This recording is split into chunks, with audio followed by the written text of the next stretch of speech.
तो उसके बाद हम देखते हैं पॉलीसैकेराइड्स किसे कहते हैं। हम स्टार्ट करते हैं topic polysaccharide. The acid insoluble pellet also has polysaccharides. जो एसिड इनसॉल्युबल पैलेट था, जो कि ऊपर बचा था, जो कि छना नहीं था, आल्सो हैज पॉलीसैकेराइड्स। उसमें पॉलीसैकेराइड भी शामिल होते हैं। कौन कौन से? Carbohydrates as the another class of macromolecule. उसमें बहुत सारे पॉलीसैकेराइड्स शामिल होते हैं, लेकिन एक उनमें से कार्बोहाइड्रेट भी है जो मैक्रोमोलिक्यूल में गिना जाता है। Polysaccharides are the long chains of sugars. जो पॉलीसैकेराइड है वो एक्चुअल में होते क्या है? शुगर मॉलिक्यूल आपस में मिलकर लंबी चेन नुमा स्ट्रक्चर बनाते हैं, जिसको पॉलीसैकेराइड्स बोलते हैं। मतलब उसकी यूनिट क्या हुई? शुगर्स हुई। They are thread, literally a cotton thread. वो एक धागे के समान होते हैं, एक कॉटन के धागे के समान। Contain different monosaccharides the building block, जिसमें डिफरेंट डिफरेंट मोनोसैकेराइड्स मिल करके एक थ्रेड लाइक स्ट्रक्चर बनाते हैं, जिसको बोलते हैं पॉलीसैकेराइड। अब ये मोनोसैकेराइड्स क्या होते हैं? शुगर होते हैं। ठीक है, इसका एग्जांपल दिया हुआ है। Cellulose is a polymeric polysaccharide consisting of only one type of monosaccharide, that is glucose. यानी ग्लूकोज ग्लूकोज ग्लूकोज के मॉलिक्यूल आपस में मिलकर चेन टाइप से स्ट्रक्चर बनाएंगे, उसको बोलेंगे अपन सेल्यूलोज। ठीक है, सेलुलोज इज अ होमोपॉलीमर। अब होमोपॉलीमर और हेट्रोपॉलीमर इसको बोलते हैं। हेट्रोपॉलीमर जिसमें जो यूनिट मोनोसैकेराइड्स की जुड़ रही है वो अलग अलग शुगर मॉलिक्यूल होंगे, तो उसको बोलेंगे हेट्रोपॉलीमर। और जब एक ही सामान के सारे मॉलिक्यूल होंगे उसको बोलेंगे होमोपॉलीमर। ठीक है, starch is a variant of this but present as a store house of energy in a plant tissue. जो स्टार्च जो है वो भी ग्लूकोज का ही पॉलीमर है, लेकिन as a store house of energy in plant tissue. जो प्लांट टिश्यू में एनर्जी स्टोर होती है वो स्टार्च के फॉर्म में होती है। ठीक है, लेकिन याद रखना, very very IMP, animals have another variant called glycogen. लेकिन याद रखना, जो एनिमल में एनर्जी स्टोर होती है वो ग्लाइकोजन के फॉर्म में स्टोर होती है, और जो प्लांट्स है उनमें स्टार्च के फॉर्म में होती है। ठीक है, इन inulin is a polymer of fructose. याद रखना, इंसुलिन नहीं बोला है यहाँ पे। ठीक है, एन्युलिन बोला है। Inulin is a polymer of fructose. Fructose sugar जो होती है उसका पॉलीमर बनता है, उससे इन्युलिन बनता है। ठीक है, याद रखना, एग्जाम में कंफ्यूज करेगा। Insulin is a hormone and inulin is a polymer. ठीक है, polysaccharide. In a polysaccharide chain, say glycogen, the right end is called the reducing end and the left end is called the non-reducing end. ठीक है, polysaccharide chain में जो right and होता है उसको बोलते हैं रिड्यूसिंग एंड। उसको याद ऐसे रख सकते हैं, R for right, R for reducing. ठीक है, जो राइट एंड होता है उसको बोलते हैं रिड्यूसिंग एंड, एंड जो लेफ्ट एंड होता है उसको बोलते हैं non reducing and. It has branches is shown in the form of cartoon figure 9.2. Starch forms helical. ठीक है, पहले देखते हैं अपन 9.2 में क्या दिया है, ब्रांचेस दिया है उसकी। ठीक है, पॉलीसेकेराइड की ब्रांचेस है। फिगर 9.2, ग्लाइकोजन मॉलिक्यूल दिया हुआ है, उनमें देखिए ब्रांचेस किस टाइप से दी हुई है। ठीक है, starch forms helical secondary structure. In fact starch can hold iodine molecule in helical portion. Starch जो है तो हेलिकल सेकेंडरी स्ट्रक्चर फॉर्म करता है, जिसकी वजह से उसमें आयोडीन होल्ड करता है, जिसकी वजह से वो ब्लूइश रंग का दिखाई देता है। Starch iodine is blue in colour. ठीक है, इसकी वजह से वो ब्लू कलर का दिखाई देता है। Cellulose does not contain complex helices and hence can not hold iodine. अब जो सेलुलोज है उसमें जो है तो हेलिकल स्ट्रक्चर नहीं है, इसकी वजह से वो आयोडीन को होल्ड नहीं करता, इसकी वजह से ब्लू कलर का दिखाई नहीं देता। ठीक है, उसके बाद में plant cell wall are made up of cellulose. Plant की सेल वॉल है वो सेलुलोज से बनी होती है। Paper made from plant pulp and cotton fibre is cellulosic. जो पेपर होता है प्लांट से बनता है, कॉटन फाइबर होता है वो सेलुलोजिक होता है। There are more complex polysaccharides in nature. इसके अलावा भी बहुत सारे मोर कॉम्प्लेक्स, इससे भी ज्यादा कॉम्प्लेक्स पॉलीसेकेराइड नेचर में पाए जाते हैं। They have as a building blocks amino sugars and chemically modified sugar, that is glucosamine and acetyl glucosamine etc. तो यहाँ पे दिया हुआ है, कि जो ऑर्थ्रोपोडा का एक्सोस्केलेटल होता है वो काइटिन से बना होता है, और काइटिन किसका पॉलीमर है? एन एसिटिल ग्लूकोजामाइन का पॉलीमर है। ठीक है, These complex polysaccharide are mostly homopolymers. ये कॉम्प्लेक्स पॉलीसेकेराइड जो होते हैं तो मोस्टली इनमें होमोपॉलीमर्स होते हैं, कुछ कुछ हेट्रोपॉलीमर्स होते हैं, लेकिन मोस्टली जो है तो होमोपॉलीमर होते हैं, यानी एक ही टाइप के मोनोसेकेराइड्स से मिलकर बने होते हैं, एक ही टाइप के मोनोमर से मिलकर बने होते हैं।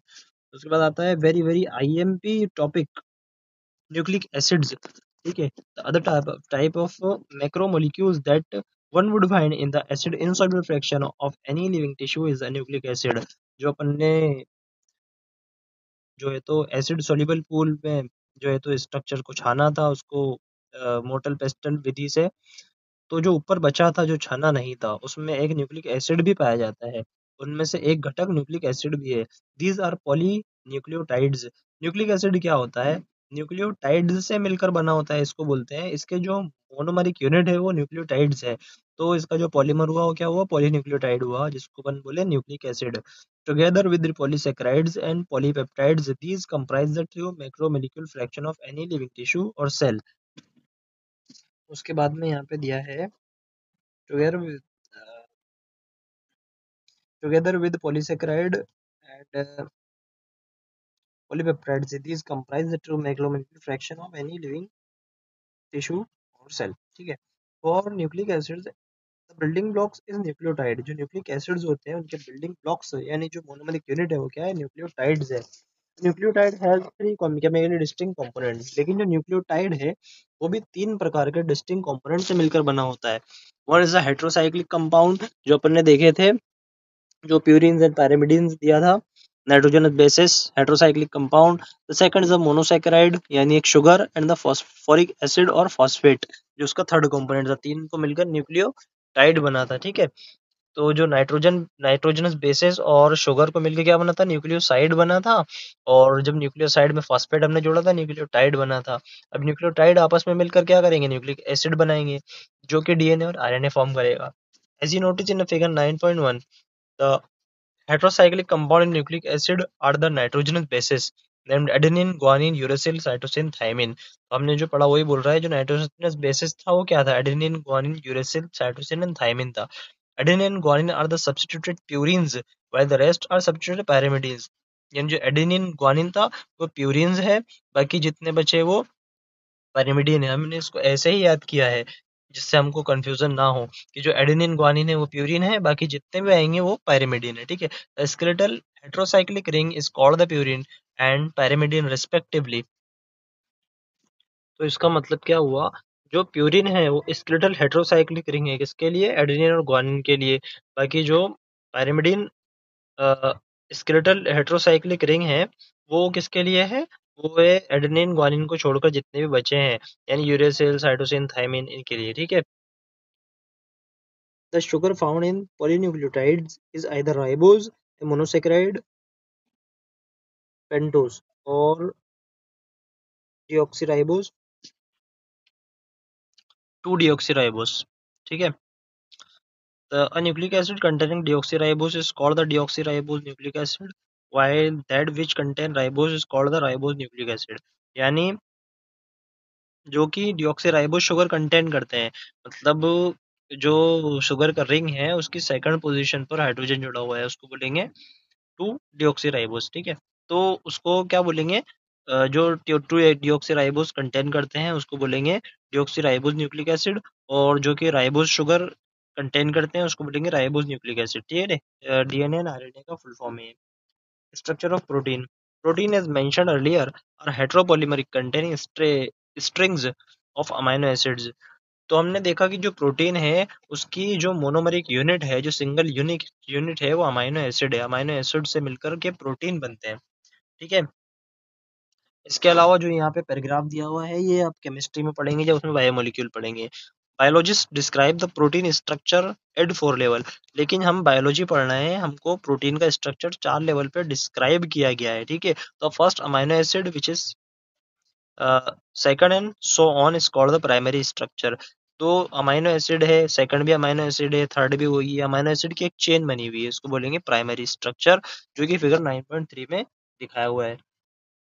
फिगर 9.3 में देखिए प्राइमरी स्ट्रक्चर बताया हुआ है, एक पॉलीपेप्टाइड चेन बनी हुई है, सिंगल अमाइनो एसिड जुड़े हुए आपस में। उसके बाद क्या दिया हुआ है? Protein is imagine as a line, एक लाइन के समान आपको इसको इमेज कर सकते हैं। In the left end represent by the first amino acid and the right end represent by the last amino acid.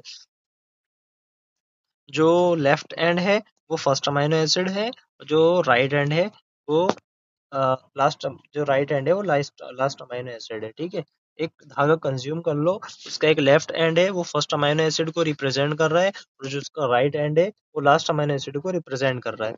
The first amino acid is also called the N terminal amino acid. जो first हमने left पे माना था उसको हम बोलेंगे N terminal amino acid, last amino acid called the C terminal. ठीक है, जो लेफ्ट में हमने माना था उसको बोलेंगे एन टर्मिनल अमाइनो एसिड, और जो राइट पे माना था जिसको आपने बोला था लास्ट अमाइनो एसिड उसको बोलेंगे C terminal amino acid. Protein thread does not exist throughout as an extended rigid rod. जो प्रोटीन का स्ट्रक्चर है वो एक रिजिड रॉड के समान नहीं हो सकता। The thread is folded in the form of helix. जो थ्रेड है वो एक रॉड के समान नहीं हो सकता, वो हेलिक्स के फॉर्म में जो है तो मुड़ा हुआ होता है, फोल्ड होता है, similar to a revolving staircase. वो एक रिवॉल्विंग स्टेयरकेस के समान होता है। Of course only some portion of protein thread are arrange in the form of helix. हाँ, ये बात है कि कुछ पोर्शन जो प्रोटीन का है वो हेलिक्स के फॉर्म में अरेंज होता है। In protein only right handed helices are observe. Protein में जो है तो राइट हैंडेड हेलिसेस, जो प्रोटीन में राइट हैंडेड हेलिसेस जो है तो ऑब्जर्व किया गया है, very very IMP. Other regions of protein thread are folded into other form in what is called the secondary structure. तो हम देखेंगे, देखो एक तो अल्फा हेलिक्स के फॉर्म में है और बीटा प्लेटेड शीथ के फॉर्म में है, ये जो है तो सेकेंडरी स्ट्रक्चर है। Addition the long protein chain is also folded open itself like a hollow woollen ball. एक होलो वुलन बॉल के समान प्रोटीन स्ट्रक्चर आपस में, जो थ्रेड है वो आपस में उलझा हुआ है, giving rise to tertiary structure. इसको बोलेंगे प्रोटीन का tertiary structure. This gives as a three dimensional view of protein, जो कि एक थ्री डायमेंशनल 3D व्यू दे रहा है हमको। Tertiary structure is absolutely necessary for the many biological activities of protein. जो टर्शियरी स्ट्रक्चर है वो many of the biological activities के लिए रिस्पॉन्सिबल है। ठीक है, some protein are an assembly of more than one polypeptide or subunits. The manner in which these individual folded polypeptide or subunits are arranged with respect to each other, that is linear string of spheres, sphere arranged in one upon each other in the form of cube or plate, etc. It's the architecture of the protein otherwise called the quaternary structure.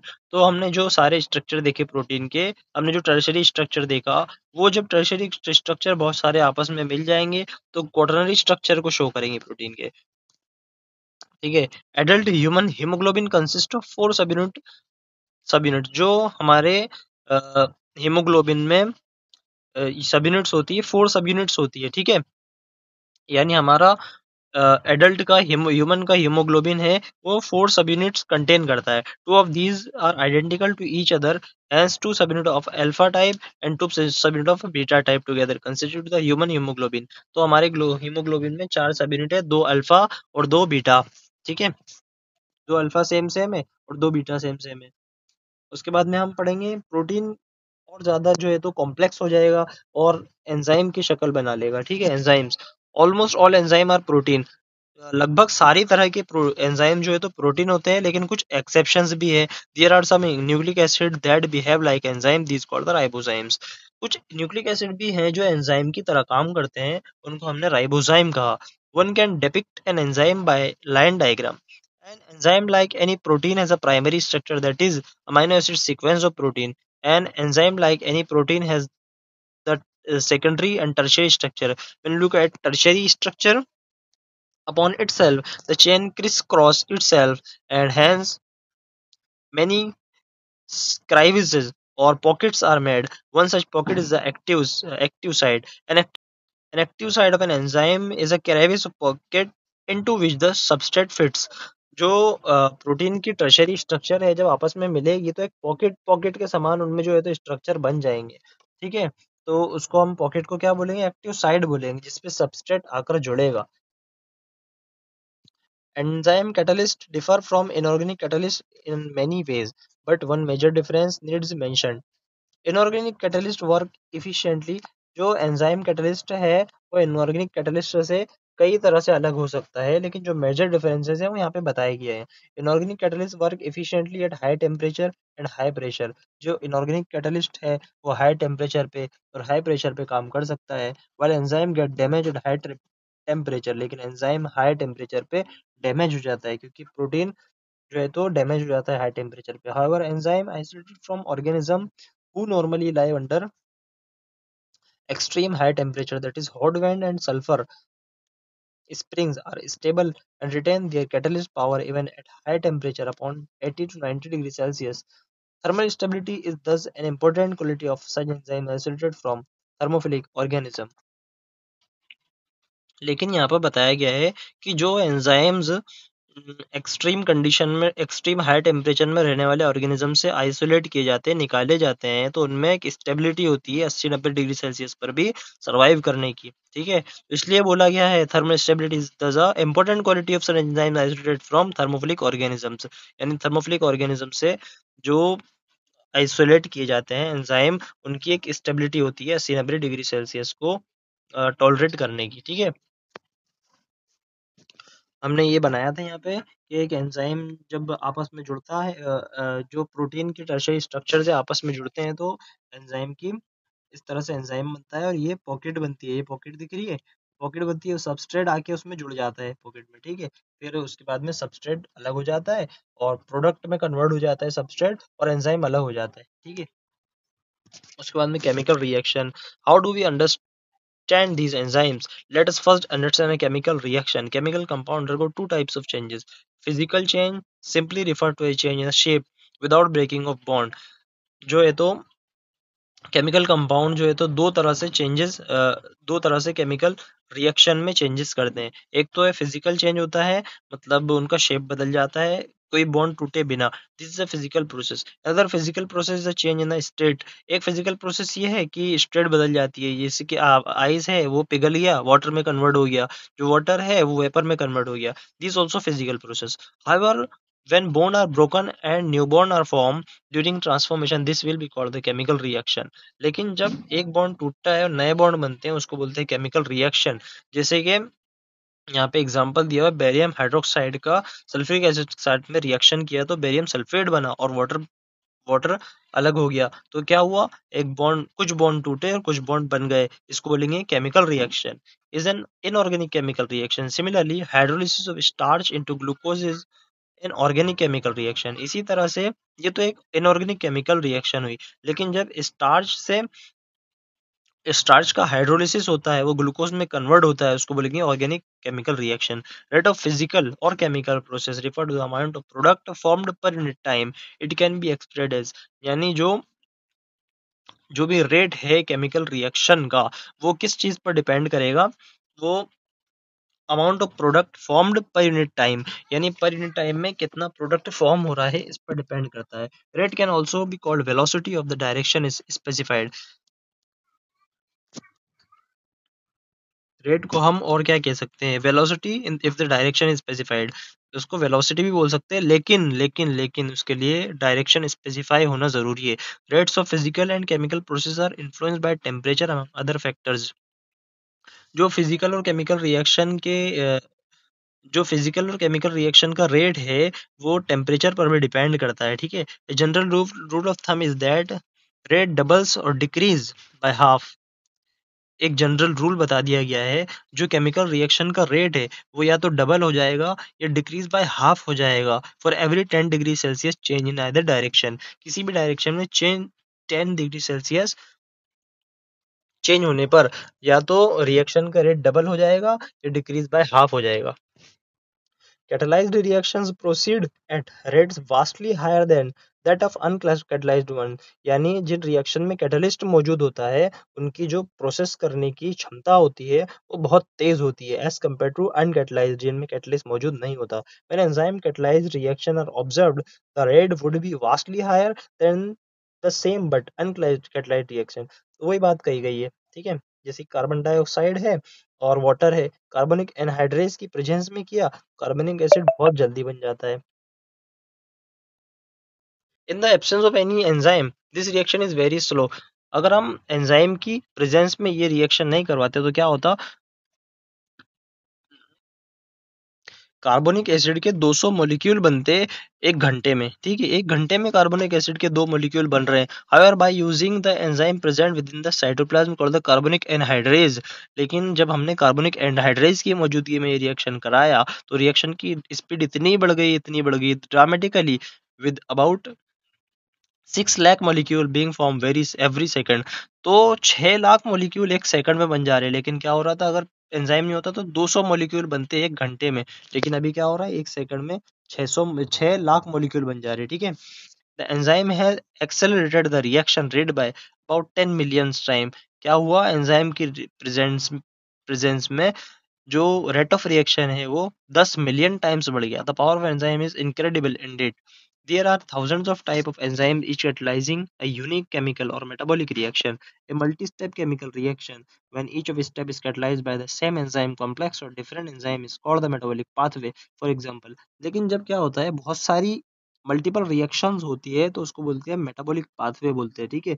जैसे कि glucose से 2 pyruvic acid का बनना is actually a metabolic pathway in which glucose becomes pyruvic acid through 10 different enzyme catalyst metabolic reaction. Glucose से pyruvic acid बनता है जिसमें 10 जो है तो 10 different enzyme catalyst metabolic reactions होती है। When you study respiration in chapter 12 you will study this reaction. तो एनसीईआरटी बोल रहा है कि इसको जब तुम 12 में पढ़ोगे तब देख लेना। At at this stage you should know, लेकिन तुमको यहाँ पे जानना क्या जरूरी है, that this very metabolic pathway with one or two additional reaction gives rise to a variety of metabolic end products। लेकिन तुमको यहाँ पे जानना क्या जरूरी है कि मेटाबॉलिक पाथवे में क्या होता है, बीच में जो एक दो रिएक्शन चेंज हो जाती है उससे पूरी जो है तो स्टेप्स चेंज हो जाती है आगे की, और आगे की जो प्रोडक्ट है वो बदल जाती है, ठीक है। वेराइटी ऑफ प्रोडक्ट में देखने मिलते हैं इन आवर स्केलेटल मसल। जैसे कि हमारे स्केलेटल मसल में बोला गया है अंडर एनारोबिक कंडीशन, यानी ऑक्सीजन नहीं मिल रही है, ठीक है। Lactic acid is form, lactic acid बनने लगता है, ऑक्सीजन की कमी हो गई है। अंडर नॉर्मल एरोबिक कंडीशन, लेकिन नॉर्मल ऑक्सीजन की मौजूदगी है, pyruvic acid is form, pyruvic acid बनता है। इसी तरह ईस्ट में during fermentation the same pathway leads to the production of the ethanol. Hence, in a different condition, different product are possible। ठीक है, हम अच्छे से समझ गए इसको। How do enzymes bring about such high rates of chemical conversion? हमने अभी देखा कि एंजाइम की मौजूदगी में जो है तो केमिकल रिएक्शन बहुत ज़्यादा फास्ट हो गई, तो ऐसा कैसे पॉसिबल होता है। To understand this we should study enzymes a little more. इसके लिए हमको थोड़ा सा एंजाइम को और पढ़ना पड़ेगा। We have already understood the idea of an active site. Active site का हमको आइडिया लग गया, ऊपर हमने देखा कि किस तरह से पॉकेट बन जाते हैं, उसमें सबस्ट्रेट आके जुड़ता है और प्रोडक्ट में कन्वर्ट हो जाता है। द केमिकल और metabolic conversion refer to a reaction. जो केमिकल और मेटाबॉलिक कन्वर्जन है उसी को बोलेंगे chemical reaction. Chemical which is converted into a product is called the substrate. जो प्रोडक्ट में कन्वर्ट होता है उसको सबस्ट्रेट कहा जाता है। Hence enzyme that is protein with 3 dimensional structure including an active site converts the substrate into product. Symbolically this can be depicted as, यहाँ पे बताया गया एस से पी बनना है, यानी सबस्ट्रेट से प्रोडक्ट बनना। It is now understood that the substrate as has to bind the enzyme at its active site within a given cleft or pocket। तो पूरी बात यही बोली गई यहाँ पे कि सबस्ट्रेट आया, वो एंजाइम से जुड़ गया, एंजाइम ने उसको सबस्ट्रेट को प्रोडक्ट में कन्वर्ट कर दिया और एंजाइम अलग हो गया। Substrate has to diffuse towards the active site. There is thus an obligatory formation of enzyme substrate complex। Enzyme stands for stands for enzyme। This complex formation is a transient phenomena during the state where substrate is bound to the enzyme active site. A new structure of substrate called transition state structure is formed. Very soon after the expected bond breaking making is completed, a product is released from the active site। In other words, the structure of substrate gets transformed into the structure of products। The pathway of this transformation must go through the so-called transition state structure। There could be many more altered structure state between the stable substrate and the product. Implicit in this statement is the fact that all other intermediate structural states are unstable.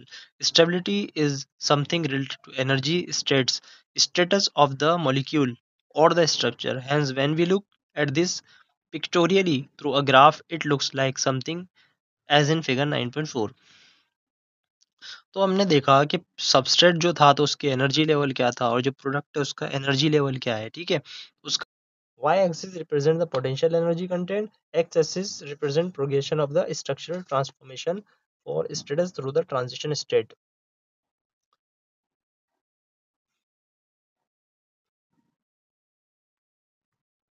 तो हम देख रहे हैं graph में कि substrate को product में convert होने के लिए एक एनर्जी की ज़रूरत पड़ी है जिसको बोलेंगे एक्टिवेशन एनर्जी। तो देखो ग्राफ में दिया हुआ है कि सबस्ट्रेट को प्रोडक्ट में कन्वर्ट होने की एनर्जी लग रही है। तो सबस्ट्रेट को प्रोडक्ट में कन्वर्ट होने के लिए देखो लाल से बताया हुआ है कि एक्टिवेशन एनर्जी कितनी हाई एनर्जी लग रही है विदाउट एंजाइम। ठीक है, इसमें टाइम कंज्यूमिंग हो रहा है। लेकिन जब हमने एंजाइम का यूज़ किया बीच में तो एक्टिवेशन एनर्जी बहुत लो, बहुत कम एक्टिवेशन एनर्जी में जो है तो सबस्ट्रेट प्रोडक्ट में कन्वर्ट हो गया। ठीक है, और हम देखते हैं nature of enzyme action. Each enzyme has a substrate binding site in its molecule so that a highly reactive enzyme substrate complex is produced। क्या होता है, देखो अपन ने बताया ना एंजाइम,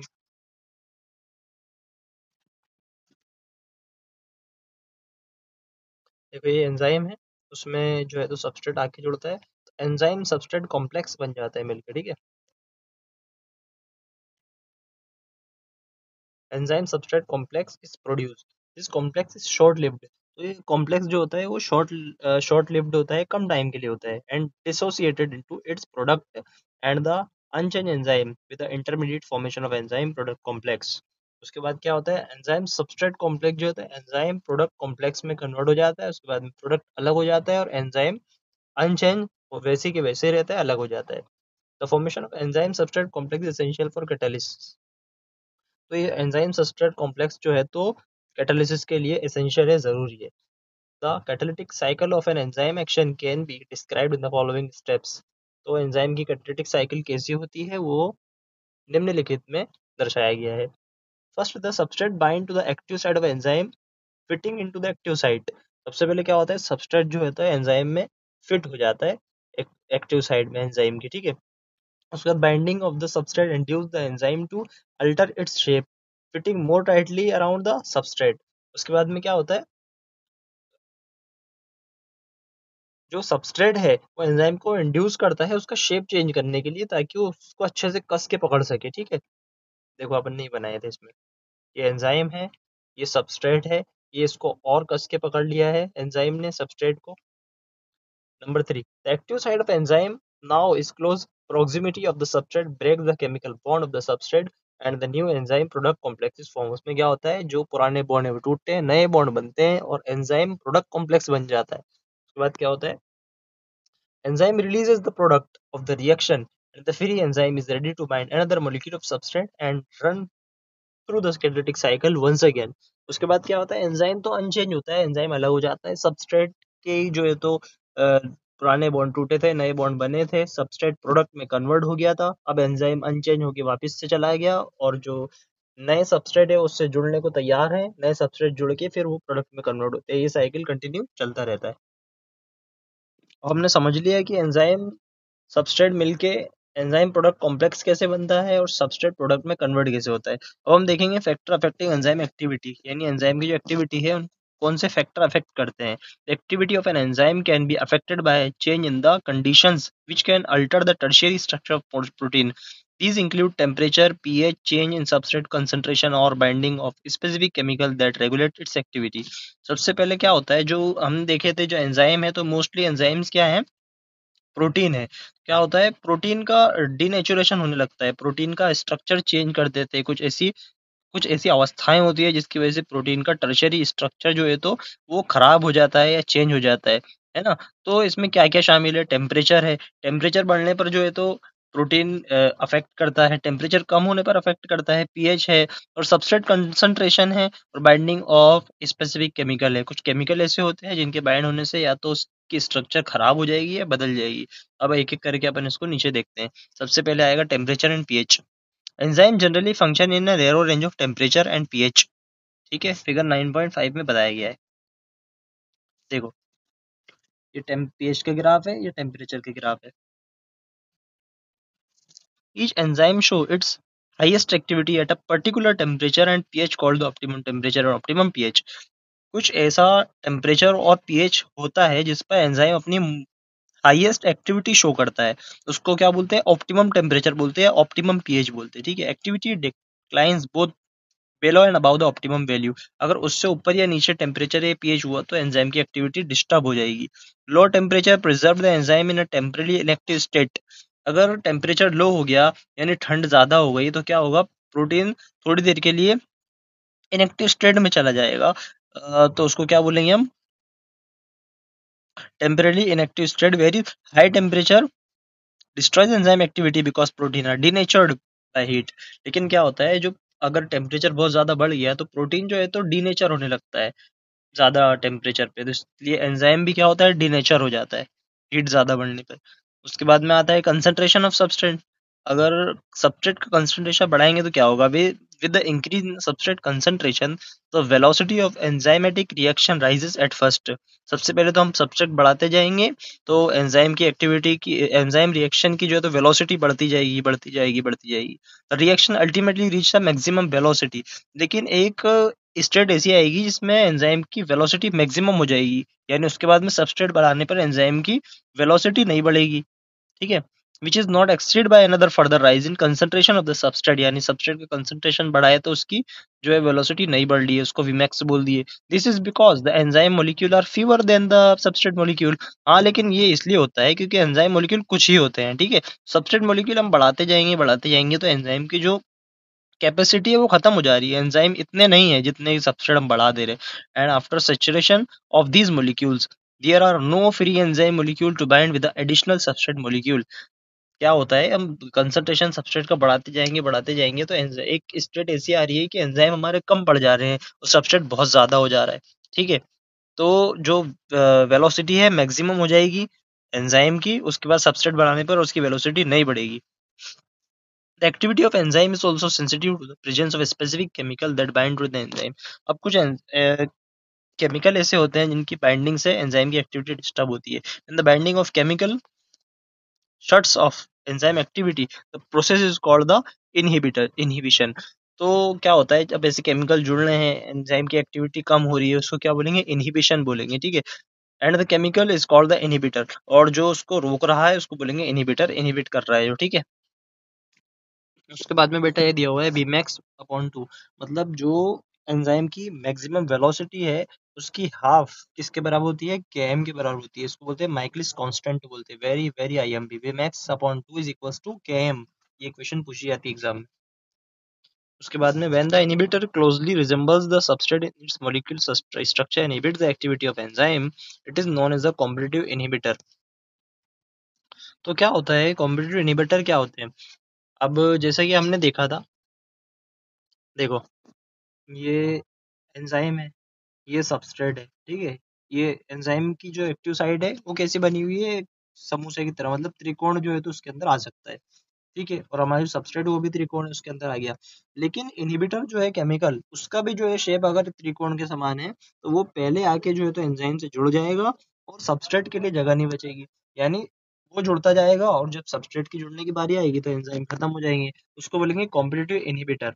उसका एग्जाम्पल दिया हुआ है, वेरी वेरी आईएमपी एग्जाम्पल है, एग्जाम में कई बार पूछा जा सकता है, कई कई बार पूछा जा चुका है और आइंदा भी पूछा जा सकता है। वो क्या है, inhibition of succinic dehydrogenase by malonate, यानी जो है तो सक्सिनिक डिहाइड्रोजिनेज की शेप जैसी है, मेलोनेट की शेप भी वैसी है, तो क्या होता है, मेलोनेट आके जुड़ जाता है सक्सिनिक डिहाइड्रोजिनेज की जगह पे, ठीक है।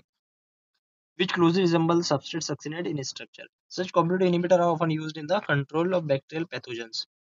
उसके बाद में क्लासिफिकेशन है नोमेनक्लेचर ऑफ एंजाइम। तो हमने एंजाइम समझ ही लिया, एंजाइम काम कैसे करते हैं ये समझ लिया, आप उनका नाम कैसे रखेंगे, उनका नामकरण कैसे करेंगे, क्लासिफिकेशन कैसे करेंगे एंजाइम की, और नोमेनक्लेचर कैसे करेंगे, ठीक है। Thousands of enzyme have been discovered, अब हजारों एंजाइम खोजे जा चुके हैं, आइसोलेटेड एंड स्टडीड।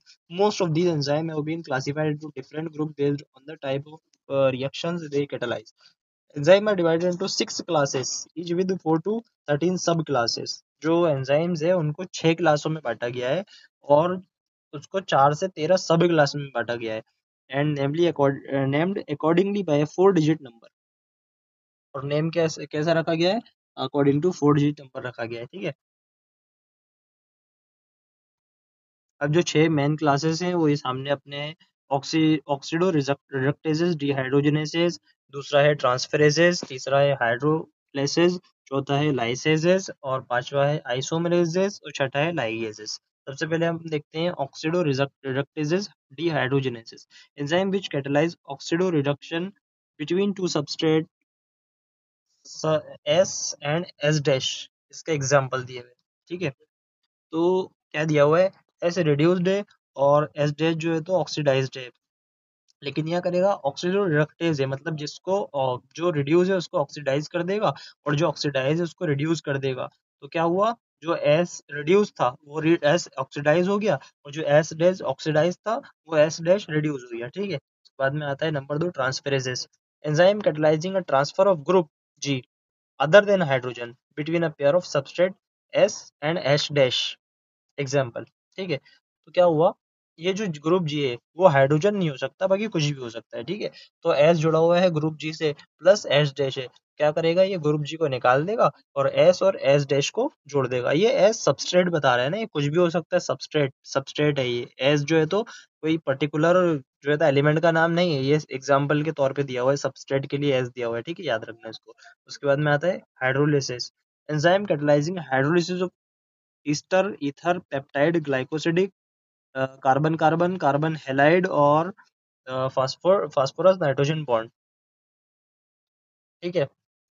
अब ऐसा जो है तो एंजाइम जो कि हाइड्रोलिसिस करता है ईस्टर का, ईथर का, पेप्टाइड का, ग्लाइकोसिडिक का, कार्बन कार्बन का और कार्बन हेलाइड का, फास्फोरस नाइट्रोजन बॉन्ड का। उसके बाद में आता है lyases, enzyme that catalyse removal of group from substrates by mechanism other than hydrolysis leaving double bond. तो ये क्या करता है, ग्रुप को रिमूव कर देगा। जैसे एग्जांपल में दिया हुआ है कार्बन कार्बन जुड़े हुए हैं आपस में, उसमें जो है तो एक एलिमेंट एक्स जुड़ा हुआ है, एक में वाई जुड़ा हुआ है, एक्स वाई को अलग कर दिया और कार्बन कार्बन को अलग कर दिया और डबल बॉन्ड बना दिया। उसके बाद में आता है isomerases, includes all enzyme catalysing interconversion of optical geometry और पोजिशनल आइसोमर्स। ये आपको केमिस्ट्री वाले बहुत अच्छे से समझा पाएंगे। उसके बाद में आता है ligase, enzyme catalysing the linking together of two compound, example enzymes which catalyse join of carbon oxygen, carbon sulphur, carbon nitrogen, phosphorus oxygen etcetera bonds, ठीक है। अब इसके बाद में आता है कोफैक्टर्स। कोफैक्टर्स क्या होते हैं, enzymes are composed of one or several polypeptide chains, ठीक है। जो एंजाइम है वो एक या बहुत सारी पॉलीपेप्टाइड चेन से मिलकर बनी होती है। However these are number of cases in which non protein constituents called cofactor are bound to the enzyme to make the enzyme catalytically active। लेकिन क्या होता है, कुछ केसेस में इसमें जो है तो नॉन प्रोटीन पार्ट भी होता है जिसको कोफैक्टर बोलते हैं, ठीक है। याद रखना, नॉन प्रोटीन पार्ट जो होता है एंजाइम में उसको कोफैक्टर बोलते हैं, जो कि एंजाइम को कैटालिटिकली एक्टिव बनाता है, ठीक है। In this instances the protein portion of enzyme is called the apoenzyme। तो अगर ऐसा हुआ तो उसको क्या बोलेंगे, जो प्रोटीन पोर्शन है उसको बोलेंगे एपोएंजाइम और जो नॉन प्रोटीन पार्ट है उसको बोलेंगे cofactor. Three kinds of cofactor may be identified, that is prosthetic groups, coenzyme and metallic ion. तो हमने क्या देखा, जो कोफैक्टर है जो वो नॉन प्रोटीन पार्ट है और जो एपोएंजाइम है वो प्रोटीन पार्ट है। ये दोनों को मिला के बनता है होलो एंजाइम, ठीक है, याद रखना।